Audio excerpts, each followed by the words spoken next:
বন্ধুরা সবাইকে good morning. আজকে চলে এসেছি নতুন আর একটা ভিডিও নিয়ে। তো হঠাৎ করেই আমি চলে এসেছি একটু হসপিটালে মেয়েকে নিয়ে।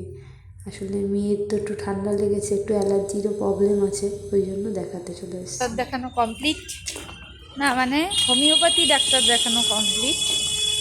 দেখো মুখটা করেছে, দেখো। এবারে অ্যালোপ্যাথি ডাক্তার দেখাতে তো দেখাবো না, ও কেসে যাচ্ছে, শুধু খেকর খেকর করে কাশছে। তাই দেখাবো না, ও এক্সাম সামনের উইকে এক্সাম, বলো তাহলে দেখাবো না। এখন আবার ডাক্তার দেখাতে যাচ্ছি আমরা, ডাক্তারটা দেখিয়ে নিই। ভালো লাগে না, ওর কিছু করতেই ভালো লাগে না, ডাক্তার দেখাতেও ভালো লাগে না, ওর কিছুই ভালো লাগে না, কি বলবো। ঠিক আছে, দেখা হচ্ছে আবার পরে। তো যাই হোক, ডাক্তার দেখানো হয়ে গেছে, ডাক্তার দেখিয়ে এবারে চলে এসেছি আমি আমার মায়ের বাড়িতে। তো মায়ের বাড়িতে এসেছি তার কারণ হচ্ছে মায়ের বাড়ির সামনেই ডাক্তার দেখাতে যেখানে গিয়েছিলাম সেটা একদম মায়ের বাড়ির সামনে। আর তাছাড়াও আর একটা কারণ আছে, আমার দিদি পিসিরা সব এসেছে আজকে মায়ের বাড়িতে, সেই কারণেই আরও মেন যাওয়া।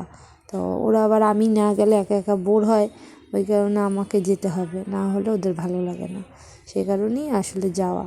আর ঠাকুমারও চুলটা একটু বেঁধে দিতে বললো সন্ধেবেলা, আচ্ছা একটু চুলটা বেঁধে দে, হাতে ব্যথা লাগে তো, বয়স হয়েছে তাই বাঁধতে পারে না ঠিক করে, তাই গেছিলাম, তো একটু ঠাকুমার চুলটা বেঁধে দিলাম। সেই যে আমার দিদির হাতটা ভেঙে গেছে, তো দিদির হাত ভেঙে গেছে, দিদিকে আমি দেখতে যাবো কোথায়, দিদি আমাকে দেখাতে এসেছে। খুব মজার ব্যাপার হলো এটাই, সেবা নিতে এসেছে, জানে যে দেবন তো গিয়ে সেবা করবে না, ওই জন্য ও চলে এসেছে আমার কাছে, ও চলে এসেছে আমার কাছে সেবা নিতে। কতটা মানে ব্যাপার, সেরকম ব্যাপার, কিচ্ছু খেতে দিন।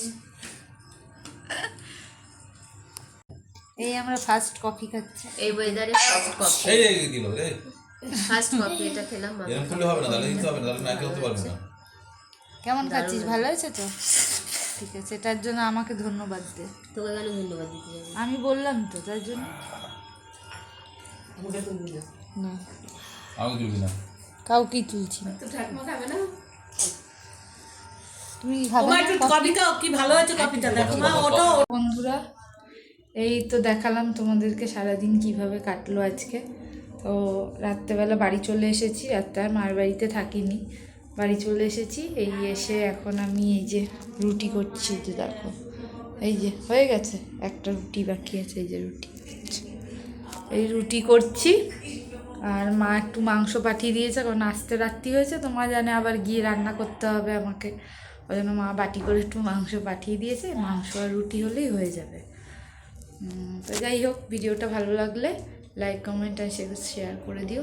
Tata, good night.